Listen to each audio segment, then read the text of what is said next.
Ladies and gentlemen, welcome to Zoom Into Wine. It's time for the show and your host, Ian Blackburn. All right, I'm going to get started. Thank you very much for joining us. I'm so excited. It's almost like the weekend is here. I'm going to be opening up I'm corvining a 2017 Beekeeper 2017 Secret Stones. See it that way.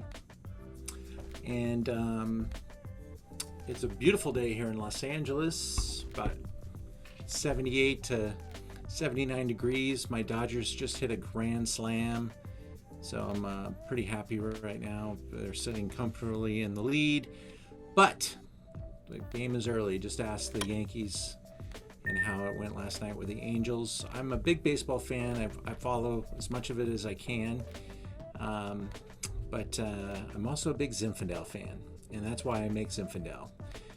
Could make any wine in the world, Sauvignon Blanc, Pinot Noir, Cabernet Merlot, but Zinfandel became my passion project when I started in the wine industry. I saw it as kind of an underdog. I got to work for Kenwood Vineyards for a couple of years back in the 1990s, and I really enjoyed what they were doing with Zinfandel. They made it in what's called a claret style. It wasn't the big overripe jammy style, and they aged beautifully, and I was able to buy a lot of the older wines from the winery cellar and taste wines from the early 1980s and really enjoyed what I saw, and then I started to pursue Zinfandels made in the 1960s. Louis Martini and a lot of the old school Italian families, they made them out of, just basically making wine for the family, making wine for the Italian population, all 12.5 alcohol, and a little crunchy and tough, and that old school type of winemaking just really interests me. I drink wine from all over the world. I have a lot of different influences in what I love in my palate, and when I go to make my own wine, I try to pull from the greatest hits. And also, you only get to work with what you get to work with, so it's really nice to work with great fruit. And my best friend is Clay Moritzen, and he and I became good friends working at Kenwood. And when I would show up to help him in the cellar in various manual labor tasks, I told him that I was considering studying for the MW and that I needed to learn more about winemaking. And he said, well, that's a good excuse for you to start your own wine brand. And that's what we did. And that was 2009. We're now celebrating the release of our 10th vintage with the 2018s coming out. And we're expecting some scores any day now to start, judging how we did. But I think the 18 wines are gorgeous. They're absolutely gorgeous. And I'm really proud of them, no matter what the scores are. But I always say that until you get the scores, and then you're like, yes, or no. But, I just do the best we can with what we have to work with. And in 18, we had some wonderful fruit and really good conditions, not a lot of stress from things like fire. 18 was just a really easy working vintage. So, but tonight we're tasting 17, and 17 has turned out to be a joy. And I think if you in the winemaking world, when you're making wine, you can't really pick your vintages. You don't know in advance how it's going to go, but there are certain things that happen along the vintage. And my 10-year track, some of the best wines we made are under the most kind of challenging situations. They may affect quantity, but these type of events tend to have kind of an inverse relationship: lower quantity, higher quality. So the 2017 vintage had quite a rough start. We had a lot of chicks and hens, little berries, after some various weather events. Then we had a good amount of heat that created some concern because it was warm for a long time. And once that kind of played its hand, we knew what we were working with. Vintage was harvested on fairly normal terms. 17, we bottled it in March of 2019. I finished alcohol of 14.75. This wine is 96% Zinfandel and 4% Petite Sirah. 175 cases, so a little bit of an impact on my total case production. We tend to target somewhere around 250 to 300 cases from Rockpile, but the end resulting wine was super lovely and really worth some of the sacrifices. As you spin that wine around in the glass, and I'm doing that right now, you can't see it with my black background, but this wine is just absolutely ink grade dark black. And this Rockpile has a northeast facing slope. We're afternoon sunshine, and it has this amazing ability to really smell and act like the place it comes from. You can really smell the vineyard in the wine. We dry farm everything. Everything's a hand selection. By the time we pick, all the fruit is sitting in the fruiting zone. We do green harvest to make sure there's nothing being worked on by the vine that's outside of the fruiting zone. The leafing team, the vineyard team, goes through the vineyard and uses the leaves kind of like if you're cooking at the stove and you're cooking and you can control the heat of the flame. Really, one of the few tools we have to work with are the leaf counts and how much total coverage we have. If we're running behind, we might pull some of those leaves out, let that fruit hang in a little bit more sunshine to catch back up. And if we're running a little bit hot, running a little early, we keep that leaf cover crop pretty heavy to kind of slow things down and absorb as much of the direct sunshine as possible, protecting the fruit from sunburn. So it's just a way to kind of toggle the efforts of the vine. We are a teeny producer, total production 17, about 750 cases. 18, we hit a whopping 880 cases for the first time, our largest amount. All of our fruit comes from high elevation sites, whether it's Rockpile or the Sonoma Valley AVA, which sounds like it might be from the valley floor, but it's actually from the hillside of the Sonoma Valley. Also around 1,200 to 1,500 feet in elevation. And we are a Sonoma-based brand, and Clay is a Sonoma dude. 7 generations growing up in Dry Creek.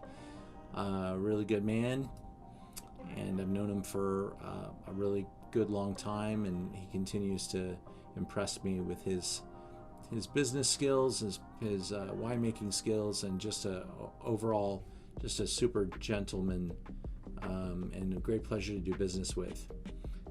He also saved my butt on a number of occasions, so that's really, he's got my back always, and that's just incredible. So if we look at our little growth trajectory, it's never quite in a straight line, and certainly we're going to have another big dip here. The 2020 vintage, we did not make wine, but we will try to keep that curve going from the bottom left to the upper right. Restaurants are starting to buy again. We're actually out working the restaurant trade pretty vigorously at this moment, and a lot of new restaurants are picking up our wines, which are really cool. 2017, like I said, was a really good vintage. Didn't necessarily go in a textbook direction. We got thrown a few curveballs and it cut our supply down a little bit, but it gave us this kind of a more exaggerated fruit. Alcohols are a little higher than I would say we'd normally come in on. Our average alcohol is somewhere between 14.25, 14.5, and we're between our 3 wines between 14.75 and 15%. Here's a look at the Secret Stones 2017, and the vineyard itself looking straight over at the ocean. Afternoon sunshine. It's a lot steeper when you're standing on top of the hill than these photos may may lead on, but that walk up that hill is a pretty good climb.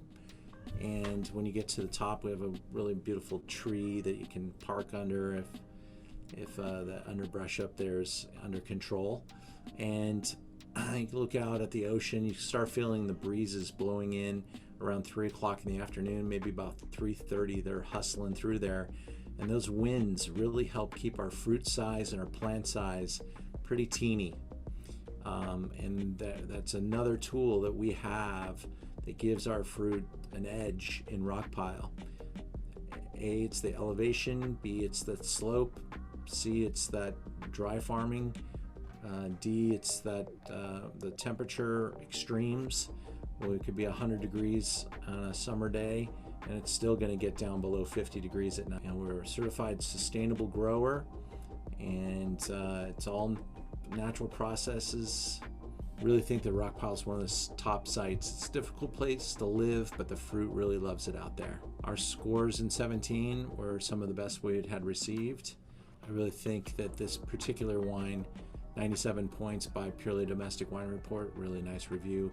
That's our first 96 in the Wine Advocate, and that was certainly a wonderful score for us.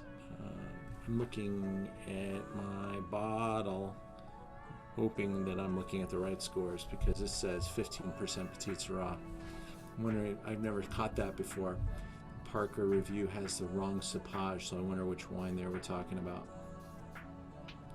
But they definitely say Rockpile Secret Stones here. Tasting notes that I come up with are that this really does kind of hit all the quality marks that we're looking for as a brand. It's got the color when you score wine. I'll give you a little insight into that. I got to write for James Suckling for a couple of days in Italy, and he taught me how to do it. 15 points for color. So on a scale of 15, I don't think you can take any points away from us on color. Aroma 25. I really put this as just a really beautiful nose on this wine. And it depends on what your personal preferences are. If you like fruit, how you judge the use of wood. When you see wood, you tend to judge it a little bit and you estimate, okay, this is a really nice, healthy, woody nose, or is this too oaky?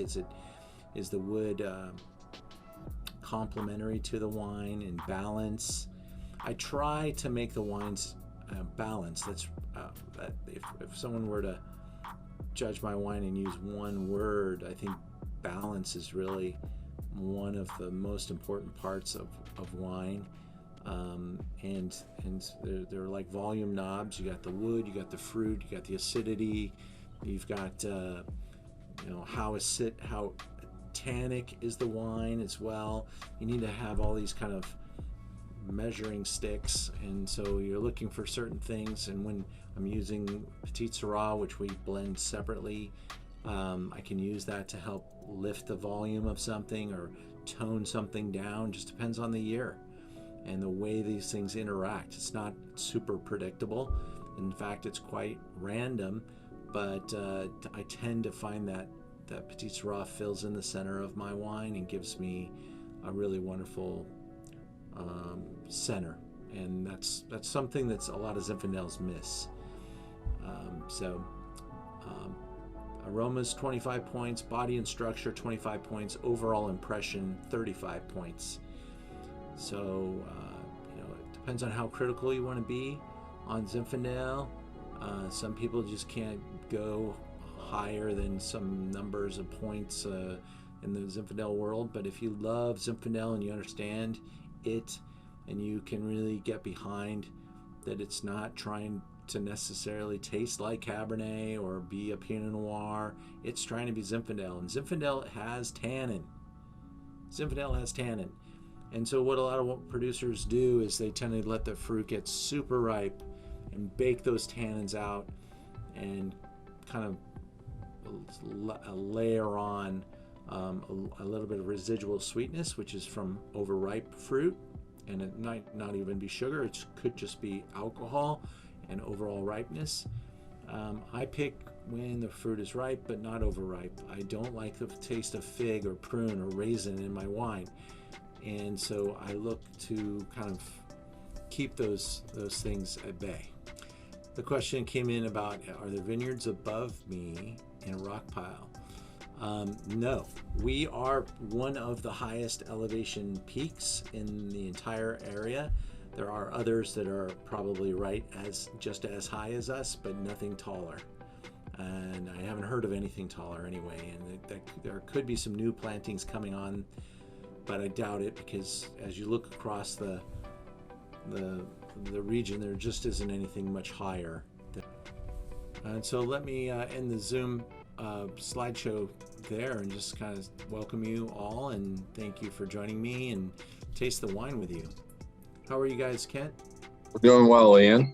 We have had a really long week and wanted to just relax with a couple glasses of the Beekeeper, and appreciate you continuing to do this show.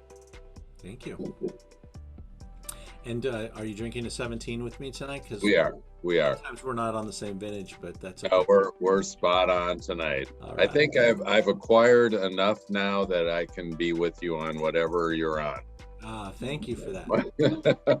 Well, as we look at the future, I picked up a couple little gigs that are going to keep me pretty shaken and busy, and so we kind of shook up the Zoom schedule a little bit between now and harvest, and we'll come back in November and December with some different approaches, offering up some a variety of vintages at the same time, so we can taste side by side, and we're going to try to package it with some better shipping opportunities and stuff like that. So we'll see what people are up for.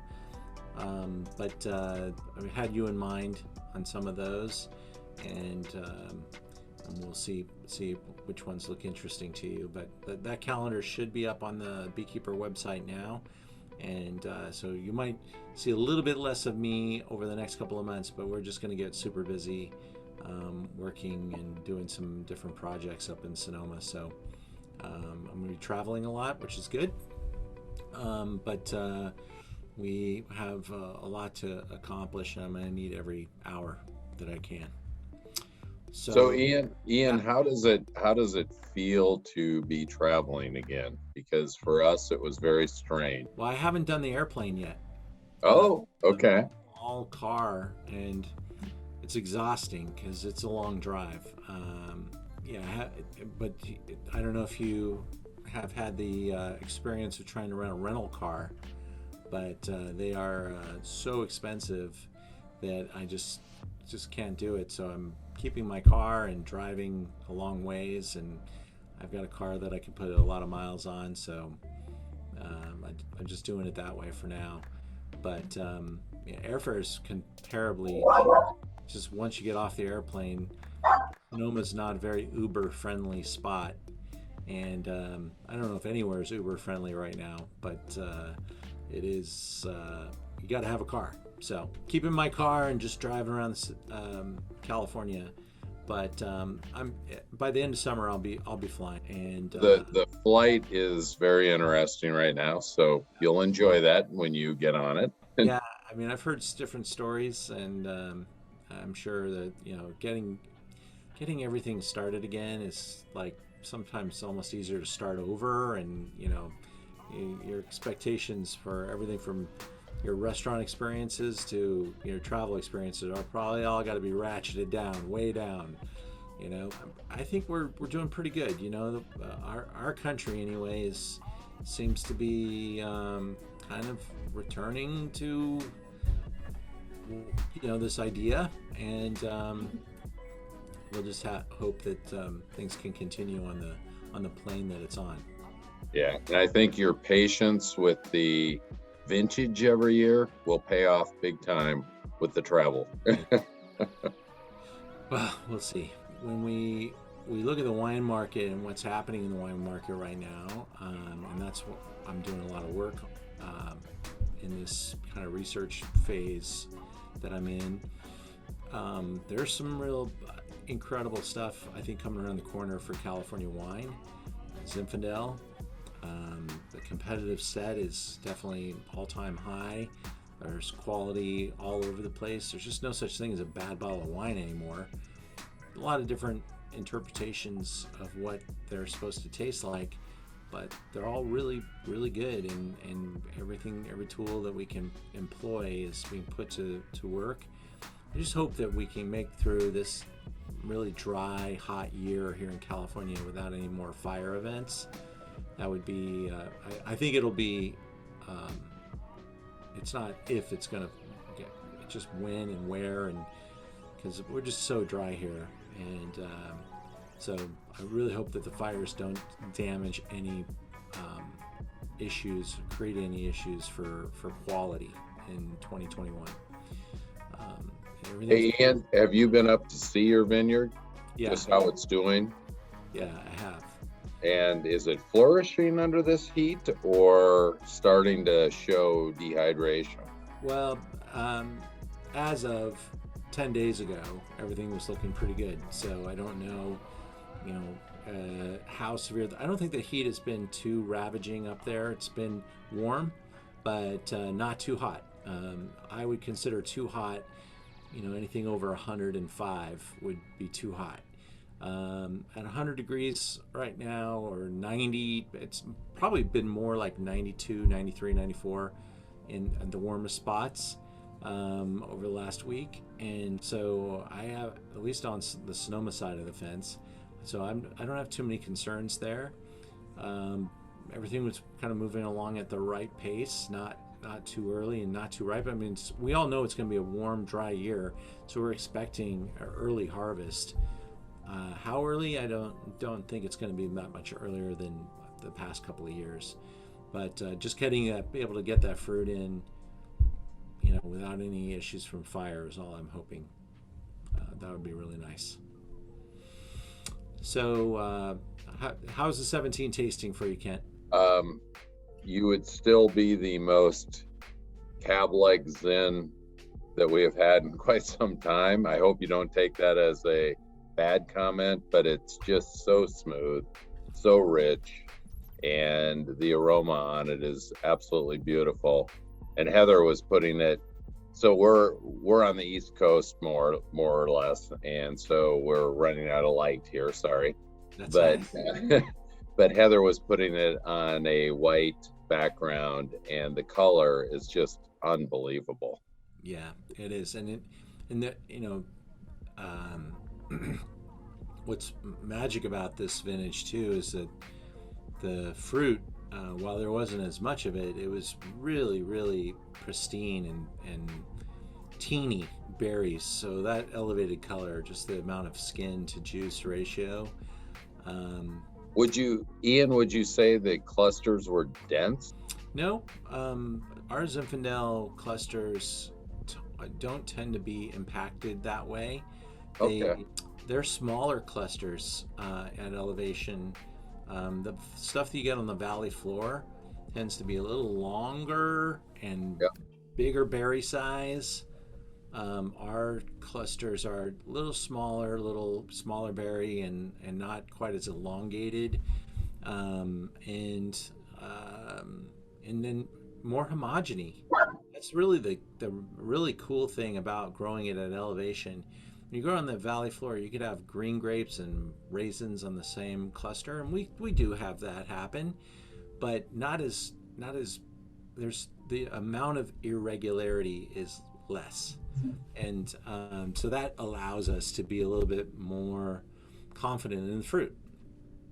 And the 17 vintage is something that I thought it was going to be a little hot, a little warm, a little overripe, but it kind of has embraced the ripeness. I don't think you smell the heat in the nose of this wine. I think that the pieces are all really expressive. So it's definitely a showier wine and a showier vintage. So unfortunately, you introduced us to the 18 earlier. And I mean, talk about a vintage. And so I'm curious, what what your comments are, 17 versus 18. I think 17 is a showier vintage. I think it's got, a little bit more flash. And I think 18 is a little bit more sophisticated, a little bit more polished. And I'm not sure if we will get rewarded the way we did with the scores in 18. I'm kind of setting my expectations to be a little disappointed because I think with scores, bigger tends to be better. And, we have a little less alcohol, a little less ripeness, a little less density in the color. And I think we're going to get maybe slapped a little bit down without those scores. But I think the elegance and the purity of the 18 vintage is so good. That's really what I'm enjoying about that wine, and it reminds me a little bit more of the 14 vintage that way. Just really good, pretty features, and not necessarily just power and muscle and flash. So I do think it's a tale of two vintages, and each person's going to have their favorites. For me personally, I'm starting to really become fond of the 18 as a vintage, but it also might be the businessman in me. I've got a lot of 18 to sell pretty soon. So we would agree with you. The 18 is a unique vintage. The 17 is unbelievable, but it's big, bold, powerful. I mean, what a Zin is known for. The 18 kind of came in as the surprise of just, like you said, elegance. Thank you. And it holds in your mouth. I mean, if you just take a sip, it's still on your tongue 60 seconds later. And so, sorry. You got some dogs. That's all right. How many of those dogs do you guys have? We have 2 Cairn Terriers, and we live on acreage, so we have wildlife in the backyard, and it's always risky to do this out of the wine room. So thank you for putting up with us. Or in the office. Yes. When they will be involved. So are you in Florida today? No, this is Ohio. This is Granville, Ohio. This is Central Ohio. All right. Yeah, so we actually wanted to see this tonight and just relax, and so we didn't head up to the lake. And the 17, we have had a bottle already, and so we knew what it was and wanted to hear it explained. And it's such a lovely wine. But you're right, it is so what we would expect from an awesome Zinfandel. And that's where the 18 blew us away on. Wow, this is almost like a new breed. Yeah. Well, thank you for that. I definitely think that 18's more the wine I set out to make, and 17's the wine that we were able to make, and that's okay too, because it's like 15, it's like 13, 17, is a big wine with unique characters of the vintage. And, really good. I mean, they're just unique, every year. Like children to me. So. And they're all Thank amazing. you. So someday, maybe we'll have to do that in person. You'll reveal your favorite. All right, well, we'll see. Maybe if you come with me to Piedmont, we can do that there. We're working on scheduling changes right now. Okay. All right. It's just too tempting. I know, and we are realistic. I'm watching the world, listening to the news, watching what's happening with the pandemic, and so they've extended the payment deadline to August 1st at this point, and so there's no there's full refunds until August 1st, and then we have some decisions to make, and then there's the insurance product that we can get to in case anything happens. But that's gonna be a fun way to get to see some people. I know Setsuko's talking about it from Japan, and we've got some friends in different parts of the world that may be meeting us there, so it could be kind of fun. And one night we're gonna go out for dinner. We're gonna have everybody bring a bottle of something.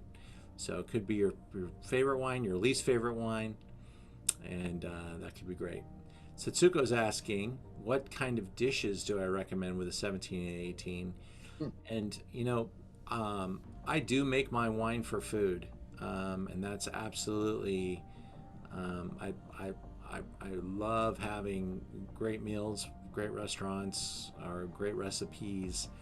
And I don't necessarily just want to say steak, but our steaks are always great with our wines. But I love like Mediterranean spices, or even some of the Indian spices.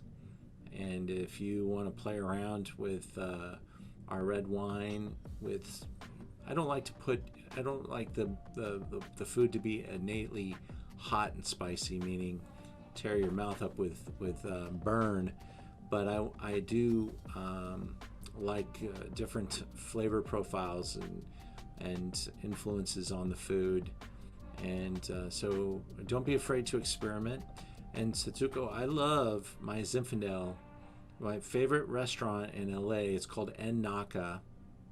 They haven't been open for a while, but they're a Japanese restaurant, and they serve my Beekeeper Zinfandel with an A5 Wagyu, a little teeny beautiful bite of beef, and it's just so pure, and the way they do it and the fat content that's in there. And then you combine it with, and they used the 15 vintage, by the way. And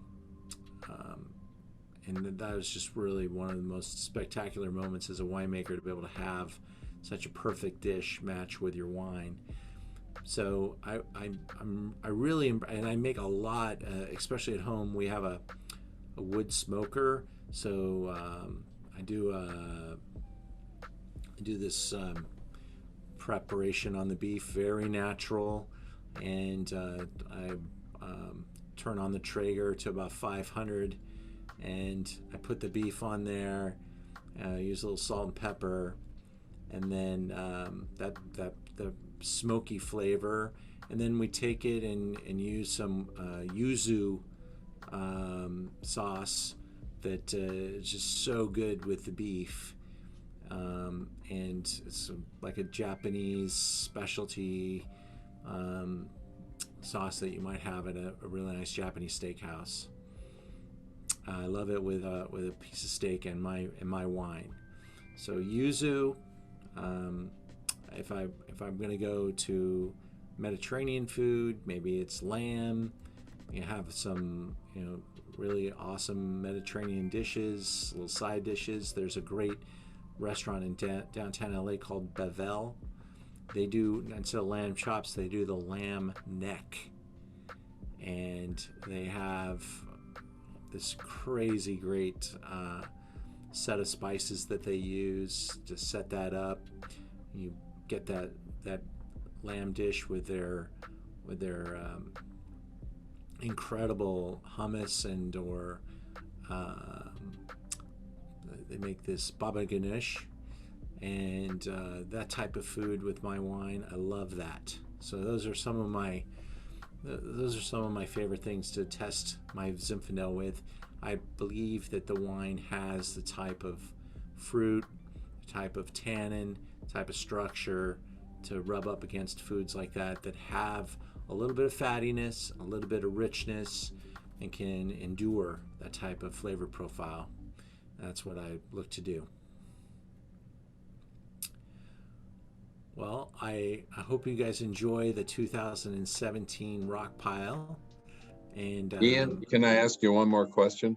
You can ask me as many as you like. All right. So from a Paso Robles, Napa, Sonoma perspective, can you give us kind of the definition of the finest Zins and what makes them different between those? Well, I think, and I have just my own limited experience being able to work with only making wine once in Napa.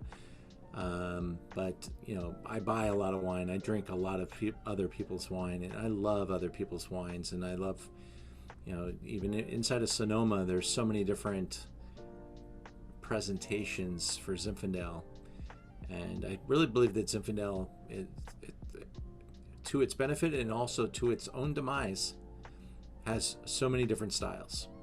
I think when you buy a Cabernet, it's going to be Cabernet, and the style is going to be dictated by the price point. And with Zinfandel, that's not necessarily the case. I think Napa tends to come across as a bigger, richer style of Zin, typically. I think Sonoma tends to be a little bit more refined. I think it has a little bit more elegance, a little more balance. And if bigger's better for you, then you probably find some wines in Napa that have a little bit more of that jamminess and ripeness and richness, and the wines of Sonoma a little bit more tannin, a little bit more there's probably just a preponderance of maybe older school mentality in the Sonoma side too. A lot more Italian last names making Zinfandel, which I love. And so I just think that's kind of the biggest difference between the two. And if you look over in the Napa side, what are they up against? They have to make wines that perform at close to $100 a bottle. So bigger tends to be what you want to pay for. You don't pay typically more for less, and it's so that's the challenge. You can see them confronting that with Sauvignon Blanc, and you can see them confronting that with other wines too. Now, Paso as a Zin destination, I know there's some great ranches there, but the number of references that I have to work for are pretty few, and I think Turley is absolutely dominant in Paso Robles, and probably my favorite wine experience from Turley down there is the Uberoth Vineyard, which is over 100 years old and just has so much character and is really I don't know, it doesn't seem like it's the most expressive of the wines, like ripeness factor, but it definitely has the most nuance, and that's what I love in that wine. So I tasted some really interesting Zin blends from producers like Epic or Epoch, I'm not sure which way you pronounce that. I've had some great Zin wines with Lenny Collado. He's got a lot of Zinfandel in his blends. There's certainly some Ducey Ranch productions in Paso, and I think that depending on the producer and depending on their price point, you kind of get what you pay for with that and the Ducey experience. And I think of the Duceys that I've tried, I've preferred the Turley version, but I still need to probably spend more time in Paso and give more people a shake and a try. I spend more time, by the way, tasting wines at the low end of the price scale, trying to see what people are doing with Zinfandel. $20, $30, $40. Just brought in some Turley to a wine store that I'm consulting with. I love the 2019 vintage California Juvenile.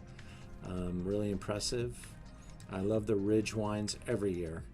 And I think for the price point, I just keep asking them, please raise your prices. I'm like, I wish you guys could be more expensive, because you just make everybody look so bad.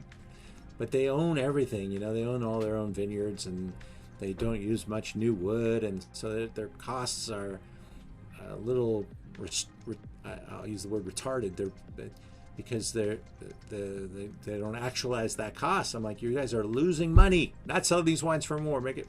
But there is an argument about how much effort things take to sell, and they do make a good amount of wine at Ridge. So, those are my references that I pay most attention to, because I think they're leaders. I love what Bialy does, and Bialy's interesting because they make wines on both sides of the fence, and I really think that their expression changes between ranches, and they really do a great job of expressing individual site. We would be longtime Bialy members and agree with you, but I think you said it best. I mean, that's a brilliant comment with that it's the demise also of Zinfandel, because there are so many varieties that no one gets fixated on what is Zinfandel. And I mean, you're kind of setting the standard, guy.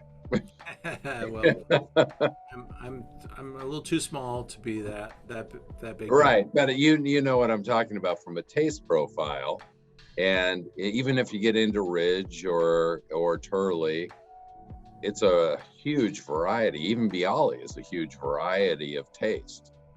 Yeah, and you pay for what you get. That's right, and a lot of Zinfandel that comes from places that aren't Sonoma, Napa, tend not to cost as much and don't tend to deliver as much, and that's just the nature of the beast. I'd love to have my mind changed, but I just haven't seen it pencil out yet. And but there are some beautiful vineyards. I mean, whether it's Paso or Amador, even alternative locations like Rancho Cucamonga and San Diego. There's some beautiful vineyards. Or Anderson Valley. I don't know of Anderson Valley Zinfandel. Oh, there may be some. And it's at the price point you don't want to know about. Oh, okay. Well, there's always so much to learn and so much to see, and I'm so glad that you're so into it to be able to be that exposed. And have you ever been out to Zap? So we are members, and you turned us also on to the event coming up here. Oh yeah, Project Yeah, Zin. so we're trying to do both. Well, cool. Project Zin is really, really a special gathering, and I love the camaraderie that's there.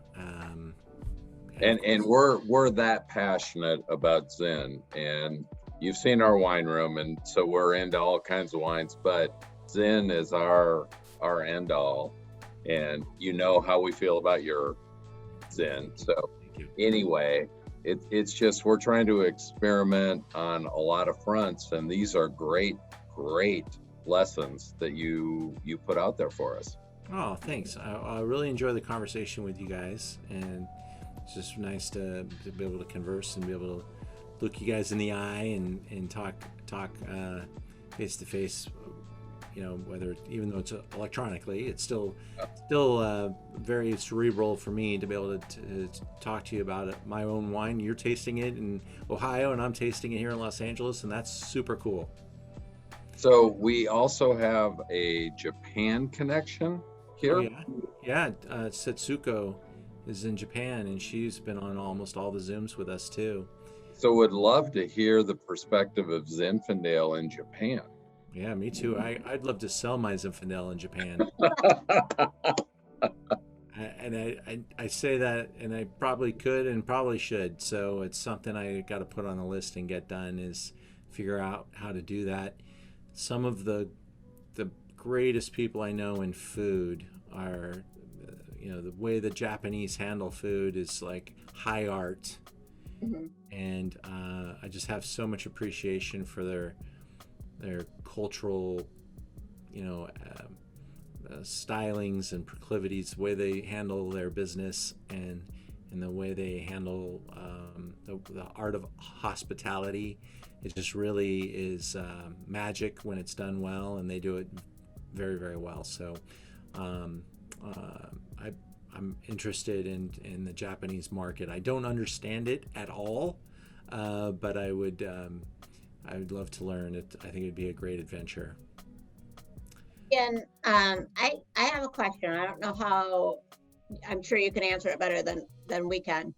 But we have friends that they are just in visiting from Italy, and we were talking about the Primitivo grape, and basically Zinfandel is America's Primitivo, and how that varietal came from Italy to America. Or If did it's it? Or or did, exactly. Or did it? and I mean, I think the is there evidence, a the place evidence that is, it's like clone one, whatever, that So we Primitivo came to United Right. States and became Zinfandel, or how that all works? So these are passionate Italians telling us their version, and so she's asking for what's the rebuttal? yeah. Well, there's a article I was reading recently, and more people are pointing to Croatia as the origin of Zinfandel. It's genetically equivalent to the Croatian grapes Križanak, Kaselnaski, and Treba Drag. I'm so sorry for my pronunciation of those two words, but I will put them into the to the chat. And that is based on this posting inside of Wikipedia. And so, I do believe that potentially, there weren't that many grape varieties in the beginning, and then the mutations and the way things, expand and grow, and for the most part, I think it's the way the experience of that varietal in the new place and how it mutates that it really has created the differences. And so I think Zinfandel, there is a grape called Primitivo that is planted even in California, and some people plant Primitivo and can and do call it Zinfandel, and some people plant Zinfandel and don't necessarily think of it as a grape that was from another country. And that's kind of where my heart is that I think that because so much time has passed, that Zinfandel is truly a California species now. And I've never tasted as a Primitivo that makes me think of California Zinfandel. I have tasted some California Primitivos that make me think of Italian Primitivos. But I think that the way we grow and the weather that we have and the varietal that we are now know as Zinfandel here in California is pretty different, and that the weather in the southern part of Italy and Puglia is so Mediterranean, and that it's just hard to compare it with California's in. Plus, again, I haven't tasted a $100 version of Primitivo either from the south of Italy. Maybe that's what it takes to get to an apples to apples comparison, because a lot of what they do is they do it at scale. They're making wine for the world, and they're not using quite the same economies and the same labor and the same vision for the wine. And our wine would be impossible to sell in southern Italy. So Ian, I am right with you, but I may be coming solo to Piedmont. Just FYI. I got it. Maybe just not our Italian one. She's the Italy version of this.